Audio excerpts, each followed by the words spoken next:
I'm Margaret, 28 years old, and I thought I knew what unconditional love meant until the night my father looked me straight in the eye and shattered everything I believed about family.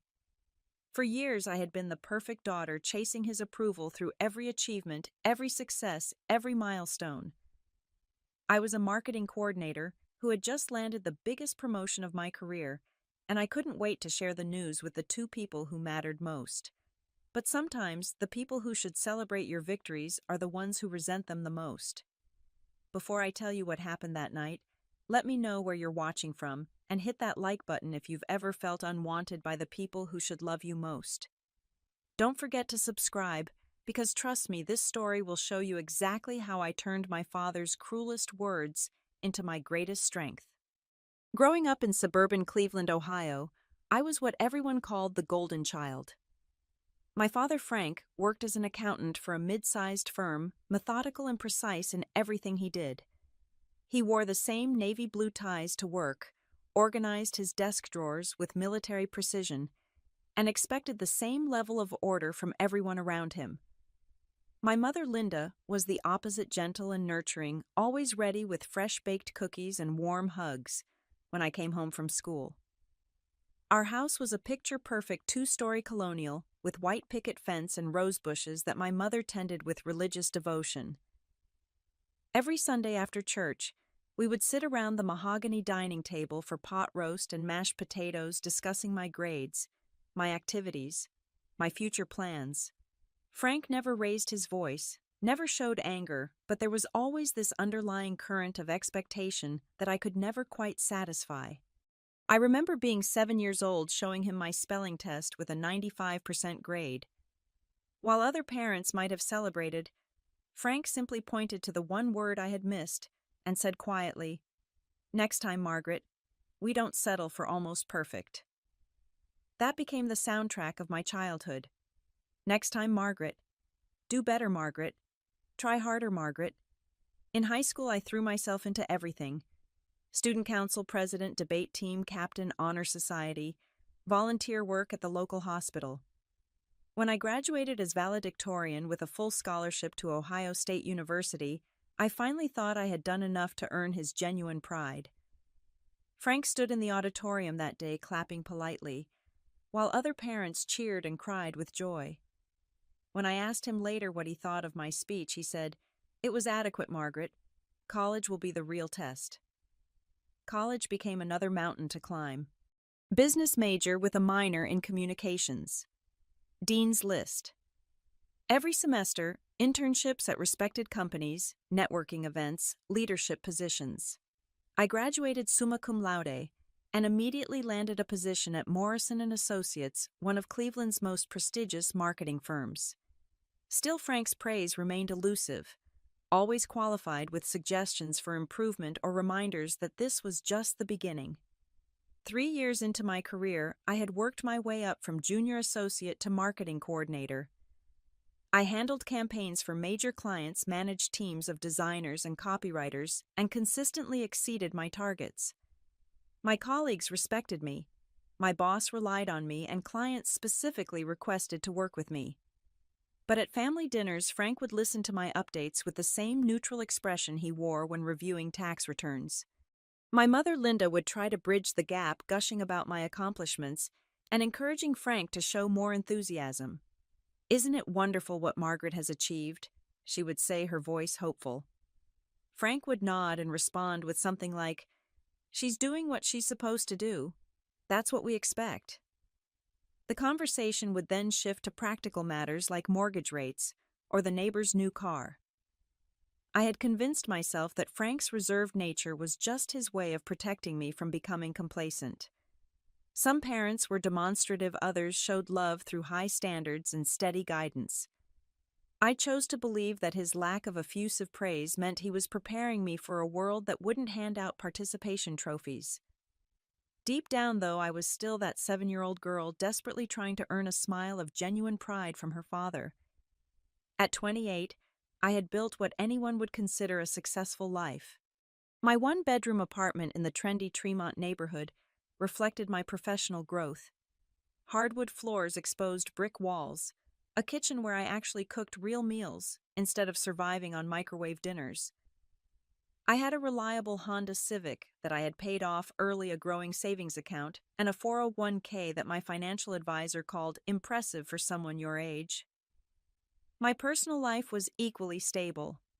David Martinez, a high school history teacher with kind eyes and an infectious laugh, had been my boyfriend for 2 years. We met at a coffee shop where he was grading papers and I was preparing for a client presentation. He made me laugh that first day, something that had become increasingly rare in my intensity-driven world. David never made me feel like I had to prove my worth. He celebrated my small victories and supported me through challenging projects without keeping score or setting conditions. 6 months earlier, I had been assigned to lead the campaign for Hartwell Industries, a manufacturing company looking to rebrand their image for a younger demographic. It was the kind of high-stakes project that could make or break a career.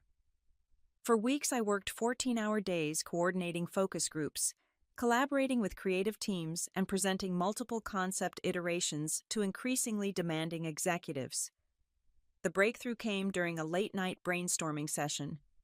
Instead of focusing on the company's industrial capabilities, I proposed highlighting their commitment to environmental sustainability and community investment.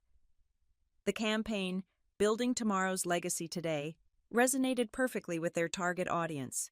Within 3 months of launch, Hartwell Industries saw a 30% increase in brand recognition among 18 to 34-year-olds.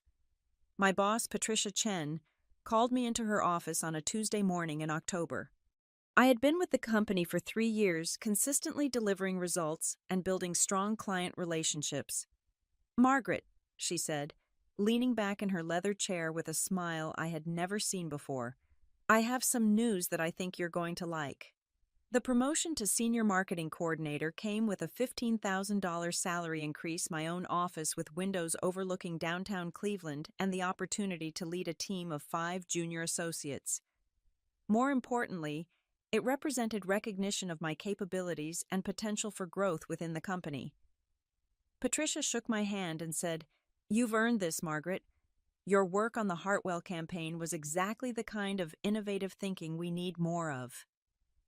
I spent the rest of that day in a euphoric haze, accepting congratulations from colleagues and already planning how I would share the news with my parents.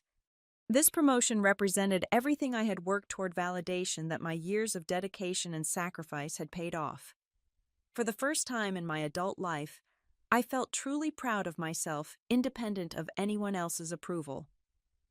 That evening, I made reservations at Lago East Bank, an upscale Italian restaurant where my parents had celebrated their 25th wedding anniversary. I wanted this announcement to be special, memorable, worthy of the achievement it represented. I even stopped at a boutique in Beechwood and bought my mother a silk scarf in her favorite shade of blue, and my father a leather portfolio that he could use for his own work. Driving to their house that Thursday evening, I rehearsed different ways to share the news. Should I wait until dessert for maximum impact? Should I lead with the salary increase or the leadership responsibilities? My hands trembled slightly on the steering wheel, not from nervousness about their reaction, but from pure excitement about finally having something that would make Frank truly proud. The familiar ritual of arriving at my childhood home played out exactly as it had hundreds of times before. I parked in the driveway behind my father's silver Camry and walked up the brick pathway, noticing that my mother had planted new mums in preparation for fall. The porch light cast the same warm glow it had when I was 16, coming home from dates or school events. Linda answered the door wearing her favorite burgundy sweater and pearl earrings, the same ones she wore to every special occasion. Her face lit up with genuine joy as she pulled me into a hug that smelled like vanilla and the lavender soap she had used for as long as I could remember. "Margaret, honey, you look wonderful. That new haircut suits you perfectly." Frank appeared in the hallway, still wearing his work clothes, but with his tie loosened and sleeves rolled up. "Hello, Margaret," he said with his customary nod. Neither warm nor cold, just factual acknowledgement of my presence. "Traffic wasn't too bad, I hope." "Actually pretty smooth," I replied, following them into the living room where CNN played softly on the television. The house looked exactly the same as it had during my high school years. Same beige carpet, same family photos arranged on the mantel, same Afghans draped over the arms of the navy blue sofa. The only additions were reading glasses scattered on various surfaces and a pill organizer on the kitchen counter that reminded me my parents were getting older. Dinner conversation began with the usual topics. Linda updated me on neighborhood gossip. The Johnsons were getting divorced after 30 years. The new family across the street had 3 young children who played loudly in their backyard, and the city was finally going to repave Maple Street after years of complaints about potholes. Frank contributed practical observations about property values and local tax assessments. He had opinions about the school levy on the upcoming ballot and concerns about whether the new shopping center would increase traffic congestion. These conversations were comfortable in their predictability, like worn-in shoes that fit exactly right. I waited until we had finished Linda's pot roast and moved on to her homemade apple pie before clearing my throat. "I have some news to share with both of you," I said, setting down my fork and smiling broadly. "Something really exciting happened at work this week." Linda immediately perked up, clasping her hands together. "Oh, how wonderful. Tell us everything, dear." "I got promoted to senior marketing coordinator," I announced, watching their faces carefully. "It comes with a significant salary increase and my own team to manage. Patricia said my work on the Hartwell campaign was exactly what they were looking for." Linda gasped and reached across the table to squeeze my hand. "Margaret, that's absolutely fantastic. I'm so proud of you, sweetheart. Isn't this wonderful, Frank?"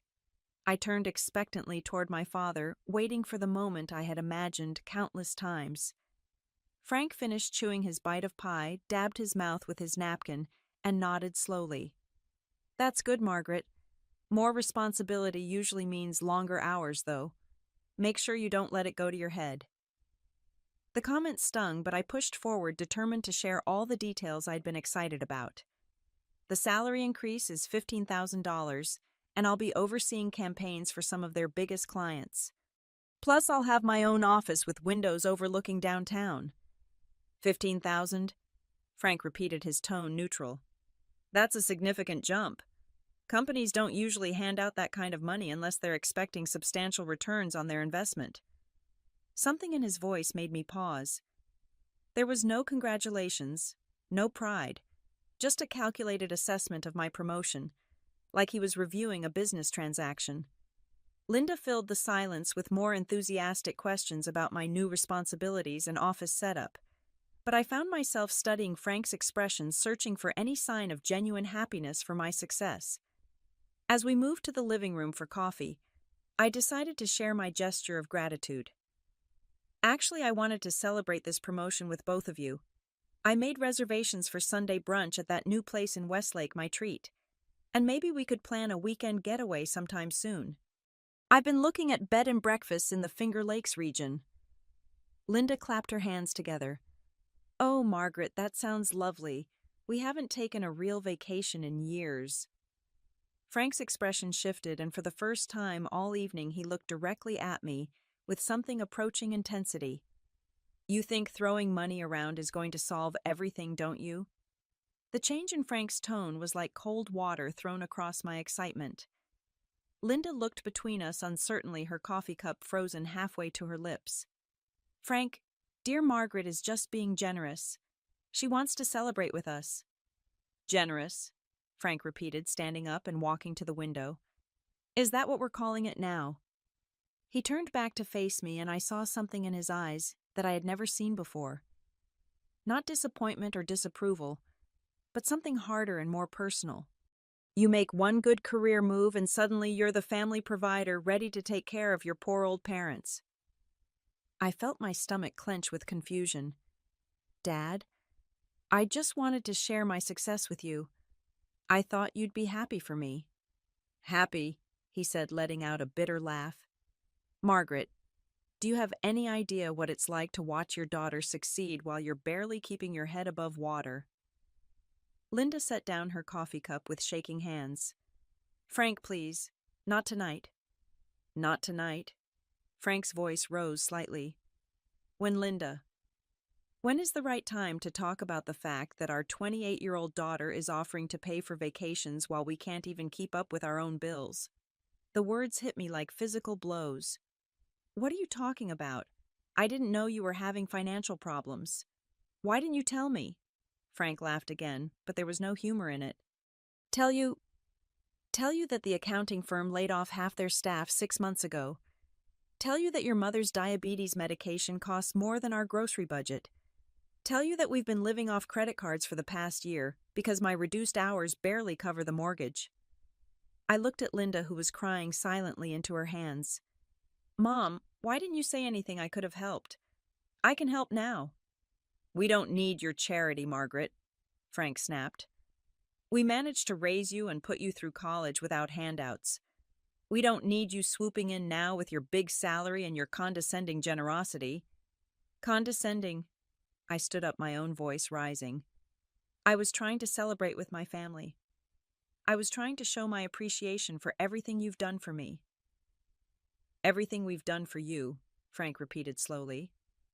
He walked over to the desk in the corner and pulled out a folder. You want to know about everything we've done for you? Your college fund, Margaret. The money we saved for 18 years for your education. My heart started racing. What about it? It's gone, he said simply. Every penny. We spent it on medical bills and house repairs, and trying to maintain the lifestyle you expected when you came home for visits. I stared at him in shock. That money was mine. You told me it was my inheritance. Inheritance. Frank's voice was getting louder. You're 28 years old, Margaret. You have a career and your own apartment and a boyfriend who treats you well. What do you need an inheritance for? It's not about needing it, I said, my voice shaking. It's about trust. It's about honesty. How could you spend that money without telling me? Linda finally looked up, her face streaked with tears. We were going to pay it back, sweetheart. When Frank's hours picked up again, or when I could find part-time work that would accommodate my doctor appointments. Pay it back, I turned back to Frank. You spent my college fund and didn't even think to ask me for help with whatever financial crisis you were facing. Frank slammed the folder down on the desk. Ask you for help. Ask my daughter to solve my problems. Do you have any idea how that would feel, Margaret? Do you have any concept of what it's like to be a failure as a provider? You're not a failure, I said, but even as the words left my mouth, I could see that Frank wasn't listening anymore. I worked 60-hour weeks for 30 years. He continued, his voice getting increasingly agitated. I sacrificed my health, my hobbies, my relationships with friends, everything to provide for this family. And now I'm 58 years old, passed over for promotions by people half my age, watching my daughter earn more money than I ever did, and you want to take me on vacation like I'm some charity case. That's not what I meant, I protested. I just wanted to do something nice for you. Something nice, Frank repeated. You know what would be nice, Margaret? If you understood that your success feels like a reminder of my failures. Every achievement you celebrate, every promotion you get, every dollar you earn is proof that I wasn't good enough to give you the life you deserved. The room fell silent except for the ticking of the grandfather clock in the hallway. Linda was sobbing quietly, and I felt like the floor was dissolving beneath my feet. This wasn't how this evening was supposed to go. This wasn't how my father was supposed to react to the best news of my professional life. Dad, I said quietly, I never meant to make you feel bad about my success. Frank looked at me with eyes that seemed to see right through me, and when he spoke again, his voice was so quiet, it was almost a whisper. You want to know the truth, Margaret? You really want to know what I think about your success and your promotions and your perfect life? I nodded, though every instinct told me I didn't want to hear what was coming next. Frank took a deep breath and looked me straight in the eye. If I could go back, you'd never be born. The words hung in the air like smoke from a fire, visible and choking and impossible to ignore. Linda gasped, and Frank just stood there, his chest rising and falling with rapid breaths, as if saying those words had required enormous physical effort. I felt everything inside me go completely still. Not just quiet, but frozen like the moment when you step outside in January and the cold hits so hard that your lungs forget how to work. What did you say? You heard me? Frank said, his voice steadier now, as if crossing that line had given him some kind of terrible permission. Your mother was 26 when she got pregnant with you. We had been married for 3 years and we had plans, Margaret. Real plans. Linda stood up shakily. Frank, stop. Please stop talking. But Frank wasn't stopping. It was like watching a dam break, years of resentment pouring out all at once. I was supposed to get promoted to partner at the firm. We were going to travel to Europe, maybe move to Chicago where the opportunities were better. Your mother wanted to go back to school, get her teaching degree. I sank back down into my chair, my legs unable to support me anymore. I don't understand. You've been married for 31 years. You chose to have me. Chose, Frank laughed bitterly. Your mother was so excited when she found out she was pregnant. Crying happy tears talking about nursery colors and baby names. How could I tell her that all I could think about was everything we were going to lose? Frank, please, Linda begged. Don't do this. Not like this. She deserves to know the truth, Frank said, turning back to me. Do you want to know what I was doing the day you were born, Margaret? I was sitting in the hospital parking lot calculating how much money a baby was going to cost us. Diapers, formula, doctor visits, childcare clothes they outgrow every 3 months. I sat there adding up numbers while your mother was in labor. Each word felt like a physical blow. Stop, I whispered. And then you were born and everyone expected me to be overjoyed. The nurses kept congratulating me, asking if I wanted to call relatives, telling me how beautiful you were. All I could think about was the partnership I was never going to get, because I couldn't afford to take risks anymore. The trips we were never going to take because every spare dollar had to go toward your future. Linda was crying harder now. She was a beautiful baby, Frank. You loved her. I saw you love her. I tried to love her, Frank said, and those words cut deeper than anything else he had said. I really did try, Linda. But every time Margaret succeeded at something, every time she won an award or got good grades or earned a scholarship, all I could think about was what I could have accomplished if I'd been free to focus on my own career. I found my voice, though it sounded like it was coming from very far away. So my achievements weren't something to be proud of. They were just reminders of your sacrifices. Everything was a reminder, Frank said. Every birthday party we threw, every school event I had to leave work early for, every college visit, every time someone told me how lucky I was to have such a successful daughter. Lucky. Like it was some kind of gift instead of a burden I had been carrying for 28 years. You carried me like a burden, I repeated slowly, trying to make sense of words that felt impossible. Frank's voice got even quieter, more precise, like he was reading from a prepared statement. There were times, especially when you were younger, when I would lie awake at night and imagine what our life would have been like if your mother had never gotten pregnant. I would picture the apartment we could have afforded in New York City, the clients I could have pursued if I didn't have to worry about school districts and safe neighborhoods. I would imagine being 35 and single-minded about success instead of 35, and worried about saving for your college fund. Frank, stop, Linda pleaded. You're destroying everything. I'm telling the truth, Frank replied. And the truth is that Margaret's success feels like mockery. She gets to be ambitious and focused and single-minded about her career because she doesn't have children weighing her down. She gets to make choices based on what she wants instead of what her family needs. She gets to be the person I never got to be, and every time she celebrates another achievement, I'm reminded of everything I gave up to make her success possible. I stood up slowly, my hands shaking. So when you said if you could go back, I'd never be born, I meant it, Frank said, looking me directly in the eye. If I could go back to 1995 and convince your mother to wait a few more years before having children, I would do it in a heartbeat. We could have built our careers, first traveled, saved money, figured out who we were as people, instead of immediately becoming parents. The silence that followed was different from before. This wasn't the pause before more words. This was the silence of something ending. I looked at my mother, who was staring at Frank like she had never seen him before, and then I looked back at my father, who seemed almost relieved to have finally said what he had been thinking for nearly 3 decades. "You've been resentful of my existence for my entire life," I said, and it wasn't a question. Frank nodded. "I tried not to be. I tried to love you the way I was supposed to. But yes, Margaret, I have spent 28 years wondering what my life would have been like if you had never been born."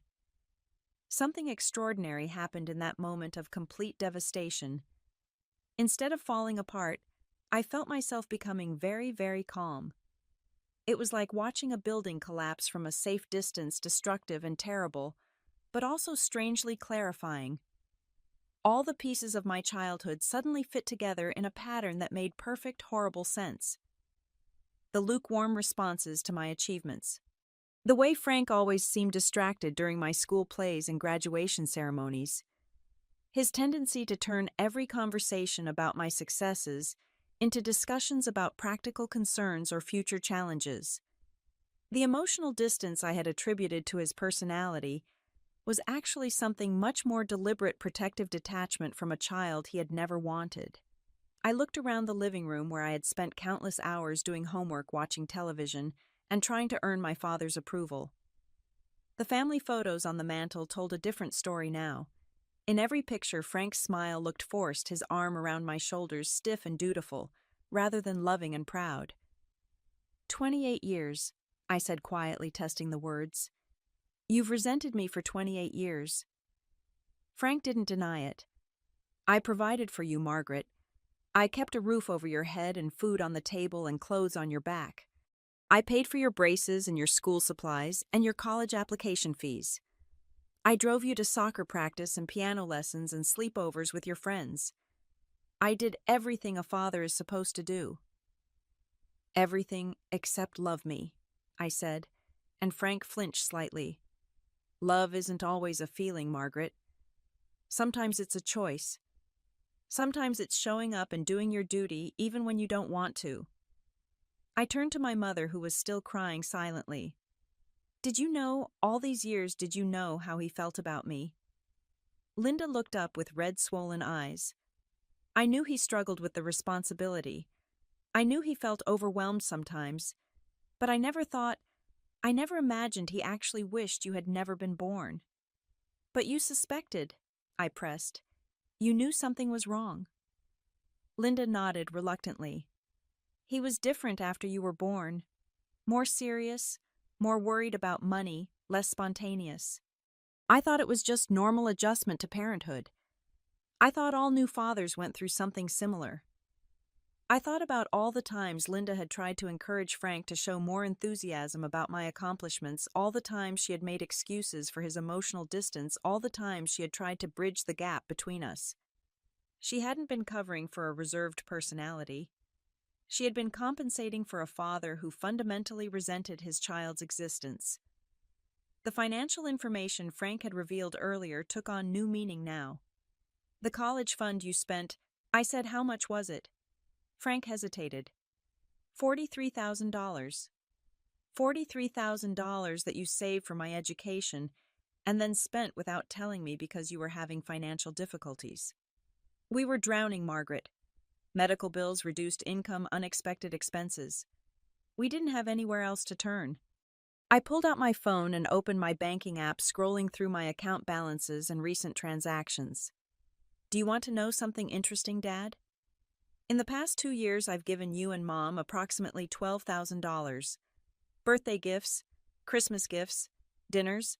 I've paid for that time. I covered Mom's car repair bill, the money I gave you for the new water heater." Frank's face went pale. "Margaret, we never asked you for that money." "No, you didn't ask.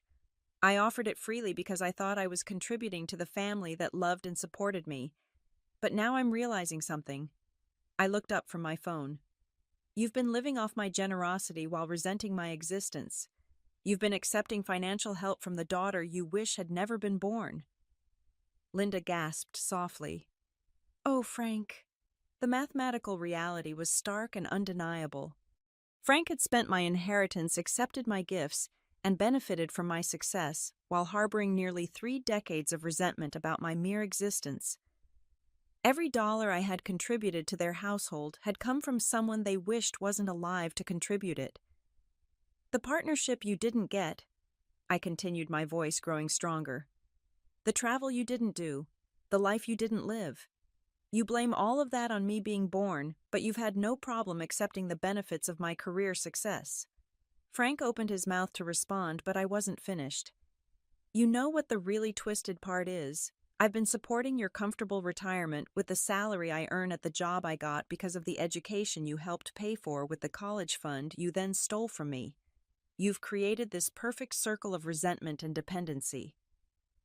I stood up and walked over to where Frank was standing by the window.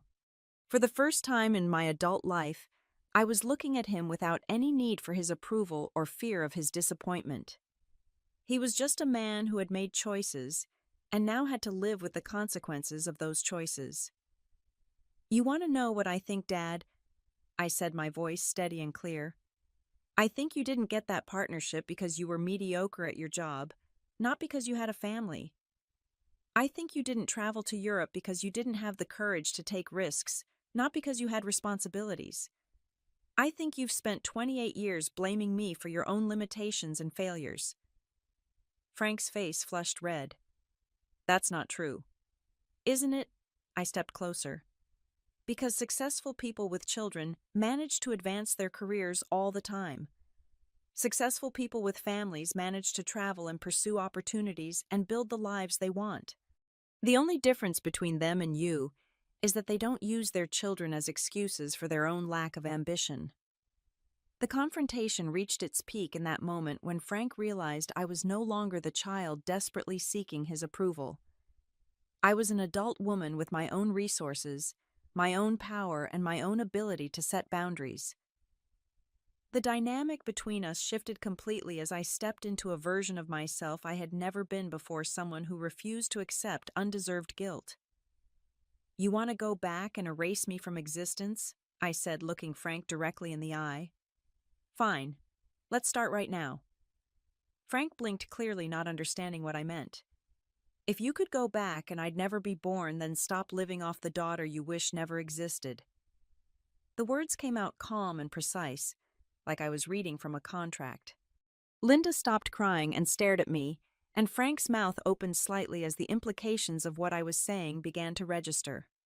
Starting immediately, I'm cutting off all financial assistance to this household, I continued.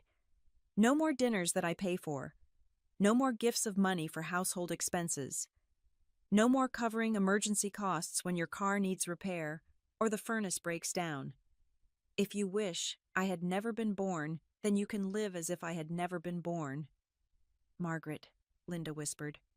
No, Mom. This is what he wants.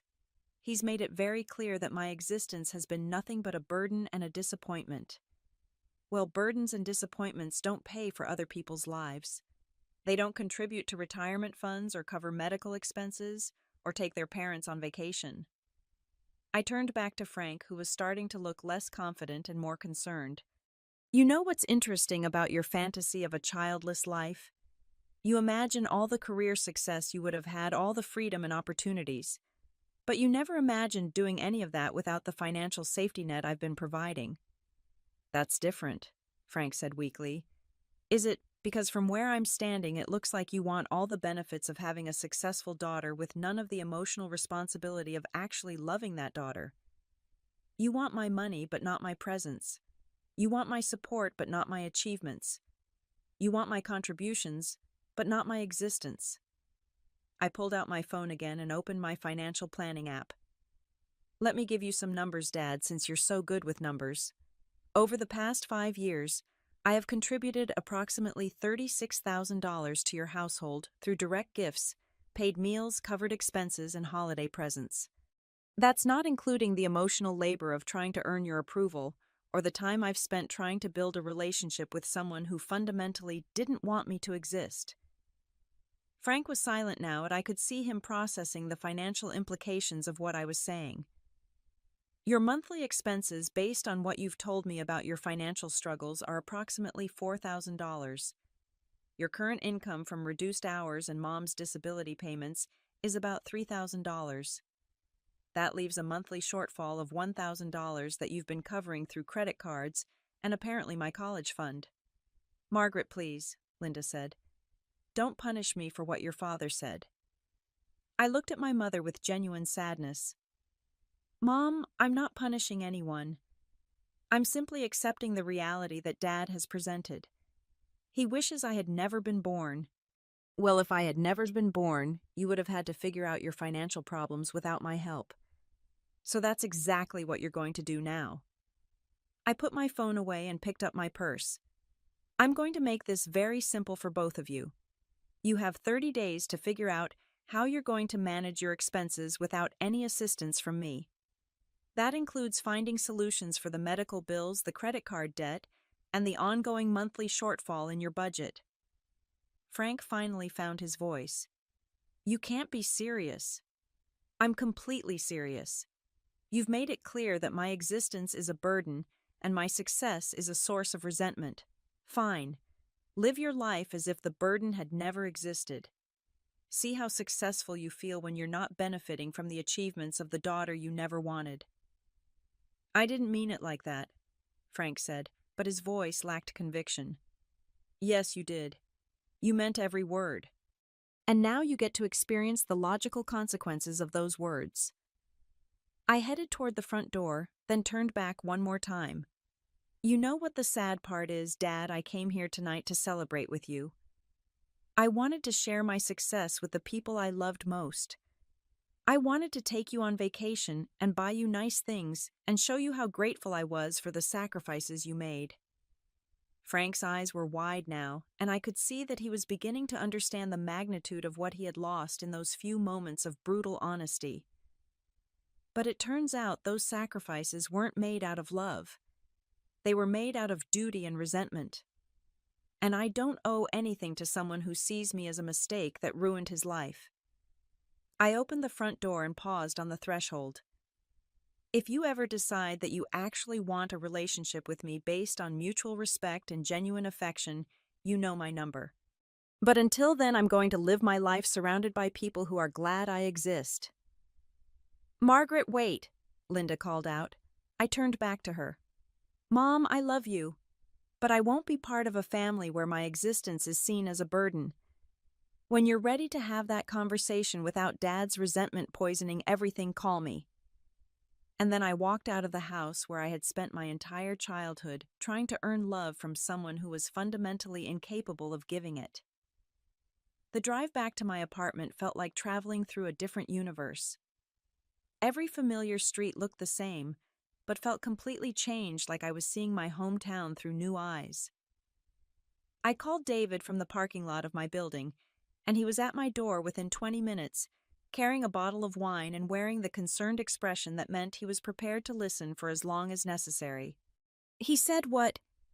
David's voice was quiet with disbelief as I finished recounting the evening's events.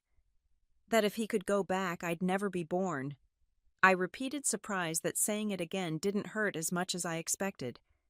28 years of thinking I wasn't good enough to earn his love, and it turns out I was right. But not because I wasn't good enough. Because he never wanted me to exist in the first place.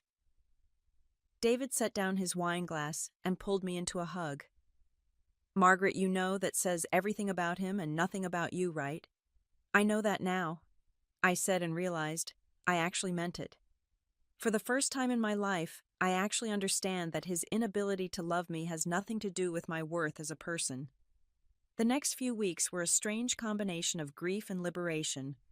Grief for the father-daughter relationship I had thought I was building all these years, and liberation from the exhausting effort of trying to earn approval from someone who was constitutionally unable to give it. I found a therapist, Dr. Rebecca Steinberg, who specialized in family trauma, and helped me understand the difference between healthy parental boundaries and emotional neglect. Children aren't responsible for their parents' unrealized dreams, Dr. Steinberg told me during our third session. Your father's resentment about his career limitations is his issue to resolve, not yours to carry. 3 weeks after the confrontation, Linda called me. Margaret, we need to talk. How are you managing financially? I asked not unkindly, but without my previous eagerness to solve their problems. It's been difficult, she admitted. Your father had to go back to full-time hours, and I found a part-time job at the library. We're looking into refinancing the house and consolidating our debt. Good, I said. Those sound like responsible adult decisions. Margaret, your father wants to apologize. I was quiet for a long moment. Mom, I don't need an apology for him telling the truth. I need him to figure out whether he actually wants a relationship with me or whether he's just missing the financial benefits of having a successful daughter. He's been different since you left, Linda said. Quieter. I think he's realizing what he's lost. What he chose to lose, I corrected. I didn't disappear, Mom. I removed myself from a situation where I was unwanted and unappreciated. 4 months later, Frank called me directly. Margaret, could we meet for coffee? I'd like to talk. We met at a neutral location, a small cafe near my office where neither of us had emotional history. Frank looked older, more tired, and when he spoke, his voice carried a humility I had never heard before. I was wrong, he said simply, about everything. About blaming you for my choices, about resenting your success, about taking your help while secretly wishing you didn't exist. I studied his face, looking for signs of manipulation or emotional pressure. What changed your mind? Living without you, he said. These past few months, having to solve our problems without your help, watching your mother cry because she missed you, realizing that every good thing in our family was connected to your presence and your generosity. He paused. I've been seeing a counselor too, learning about how resentment works, how it poisons everything it touches. And I want to try again if you're willing. Not as your father who expects you to prove your worth, but as a man who wants to know the remarkable woman his daughter has become. I considered his words carefully. Dad, I'm willing to try building a relationship with you, but it has to be completely different from what we had before. I'm not going to chase your approval anymore, and I'm not going to accept responsibility for your emotional well-being. Frank nodded. I understand. And Margaret, I'm proud of you. Not just for your career, but for having the strength to walk away when I treated you badly. You deserve better than I gave you, and I hope I can learn to be the father you actually deserve. It wasn't a fairy tale reconciliation. Rebuilding trust took time, and there were many conversations where we had to work through decades of misunderstanding and hurt. But gradually we developed something we had never had before, a genuine relationship between two adults who respected each other. A year later, when David proposed to me in the same Tremont Park, where we had our first real conversation, Frank was the first person I called with the news. His response was immediate and genuine. Margaret, I'm so happy for you. David is a lucky man, and you deserve all the love in the world. The wedding planning process became an opportunity for our family to practice our new dynamic. Instead of feeling obligated to include my parents in every decision I involved them, when I wanted their input and set boundaries when I needed space. Frank respected those boundaries without argument, and Linda began to see that she could have relationships with both her husband and her daughter without constantly trying to manage the tension between us. My career continued to flourish. Within 18 months of that terrible confrontation, I was promoted again to marketing director and eventually started my own consulting firm. But the most important change was internal. I no longer needed external validation to feel worthy of success. I had learned the difference between healthy family relationships and emotional manipulation, and I surrounded myself with people who celebrated my achievements rather than resenting them. The final lesson came from an unexpected source. During one of our monthly coffee meetings, Frank said something that surprised me. You know, Margaret, I realize now that my resentment wasn't really about you at all. It was about my own fear of not being good enough. When you succeeded, it forced me to confront my own limitations, and instead of using that as motivation to grow, I blamed you for making me feel inadequate. That insight crystallized everything I had learned about family love and self-worth. The people who truly love you will use your success as inspiration, not as ammunition for their own insecurities. The people who deserve space in your life will celebrate your achievements without keeping score or asking what's in it for them. I learned that being unwanted by someone doesn't make you unworthy of love. It makes them unworthy of you. I learned that you can't earn genuine affection through perfect behavior or extraordinary achievements. And most importantly, I learned that sometimes the people who should love you most are incapable of it, and that's a reflection of their limitations, not your value. The moment I stopped begging for crumbs of affection from someone who saw me as a burden, I realized I had been starving myself of the love I actually deserved. Now I surround myself with people who celebrate my existence rather than resent it, and every day, I'm grateful that I had the courage to demand better. Today, my relationship with my parents is healthier than it has ever been, but it's built on mutual respect rather than obligation. Frank has learned to manage his own emotions without making them my responsibility, and Linda has learned to love me without apologizing for Frank's behavior. We've all grown from that terrible night when the truth came out, and while I wouldn't wish that experience on anyone, I'm grateful for the clarity it ultimately provided. Sometimes the most loving thing you can do for yourself is refuse to accept less than you deserve, even from family, even from the people who are supposed to love you unconditionally. Because the truth is, real love doesn't come with conditions, resentment, or scorekeeping. Real love celebrates your existence and supports your success without asking what's in it for them. And if someone can't offer you that kind of love, then maybe it's time to stop settling for what they're willing to give and start demanding what you actually deserve. What about you? Have you ever had to set boundaries with family members who didn't appreciate your worth? Have you experienced that moment when you realized you were accepting less than you deserved from people who were supposed to love you? I'd love to hear your stories in the comments below. And if this story resonated with you, please hit that like button and subscribe for more real-life stories about family relationships and finding the courage to demand better. Share this video with someone who might need to hear that their worth isn't determined by other people's ability to recognize it.